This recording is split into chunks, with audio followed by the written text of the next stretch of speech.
Europsko nogometno prvenstvo u Hrvatskoj, Srbiji te Bosni i Hercegovini zvuči jako zanimljivo. U ovom videu vidjet ćemo stadione koji bi u budućnosti mogli konkurirati za organizaciju jednog tako velikog natjecanja. Iako naslov zvuči bombastično, službena kandidatura navedene 3 države ipak nije poslana krovnoj europskoj organizaciji, te će ovaj video poslužiti samo da vidimo što bi bilo ukoliko bi ove 3 države zatražile domaćinstvo, a u nastavku ćemo vidjeti stadione koji su već izgrađeni, te za koje je u budućnosti planirana rekonstrukcija ili izgradnja potpuno novih stadiona diljem Hrvatske, Srbije i Bosne i Hercegovine. Ukoliko niste znali, Hrvatska je svoju službenu kandidaturu poslala za organizaciju Europskog nogometnog prvenstva 2012. godine. Ideja je bila da prvenstvo organiziraju zajedno sa Mađarskom, no domaćinstvo su ipak dobili Ukrajina i Poljska.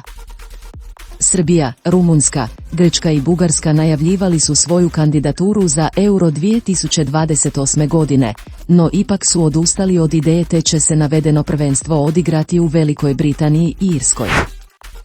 Vratimo se mi eventualnoj organizaciji prvenstva u Hrvatskoj, Srbiji te Bosni i Hercegovini. Izabrali smo 12 stadiona, po 4 stadiona iz svake države. Što se tiče Hrvatske, igralo bi se u Osijeku, Rijeci, Splitu i Zagrebu. Srbija bi europske nogometne reprezentacije ugostila u Loznici, Beogradu i Kragujevcu, dok bi Bosna i Hercegovina svoje domaćinstvo odradila u Sarajevu, Zenici i Banjoj Luci. Krenimo sa stadionima u Hrvatskoj. Novo izgrađena Opus Arena u Osijeku kapaciteta 13.000 mjesta moderan je stadion koji bi poslužio isključivo za utakmice grupne faze, s obzirom na svoj mali kapacitet. Za izgradnju Opus Arene izdvojeno je oko 80 milijuna eura, a stadion uistinu izgleda prekrasno. Također, za grupnu fazu Europskog nogometnog prvenstva poslužila bi nova Kantrida u Rijeci čija izgradnja je još na čekanju. Nova Kantrida mogla bi ugostiti nešto više od 12.000 navijača. Uz stadion gradio bi se, prema projektu, hotel na 4 etaže s oko 200 soba, te 3 nebodera od kojih će najviši imati 35 katova i visinu od 116 metara. Cijeli projekt vrijedan je više od 150 milijuna eura. Treći stadion na listi hrvatskih stadiona bio bi onaj u Splitu.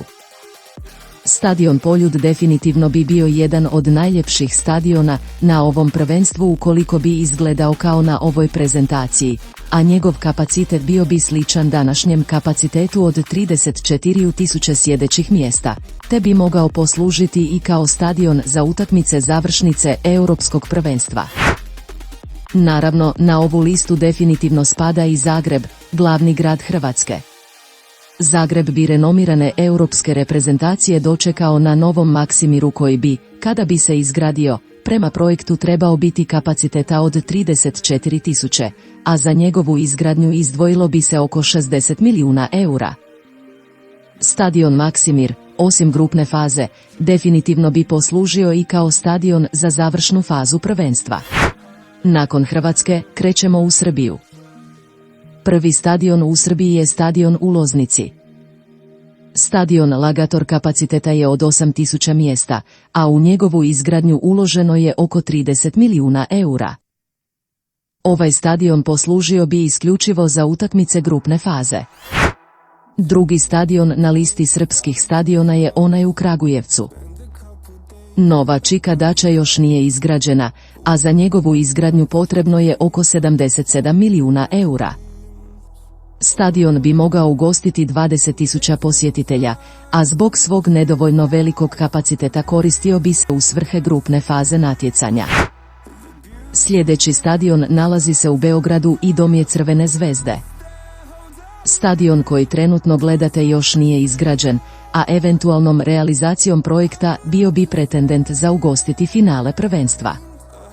Novi stadion Rajko Mitić bio bi kapaciteta od 42.000, a njegova izgradnja koštala bi oko 120 milijuna eura.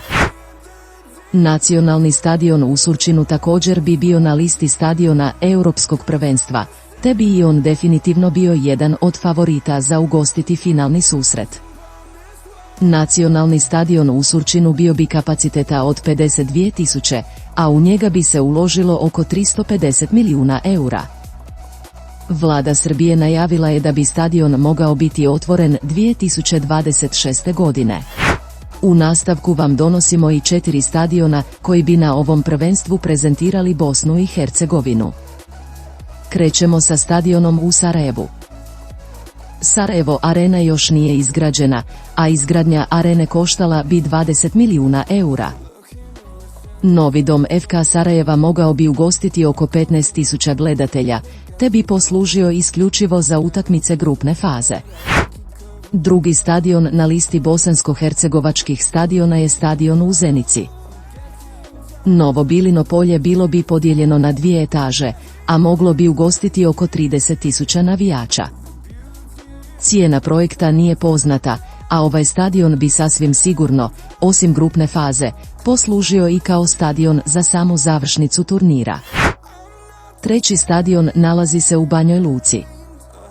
Novi dom FK Borca još nije izgrađen, a ukoliko bi se izgradio, njegov kapacitet bio bi 30.000 sjedećih mjesta. Stadion bi izgledao prekrasno, te bi se mogao koristiti i u završnoj fazi natjecanja. Četvrti bosansko-hercegovački stadion je nacionalni stadion koji bi se gradio u Sarajevu.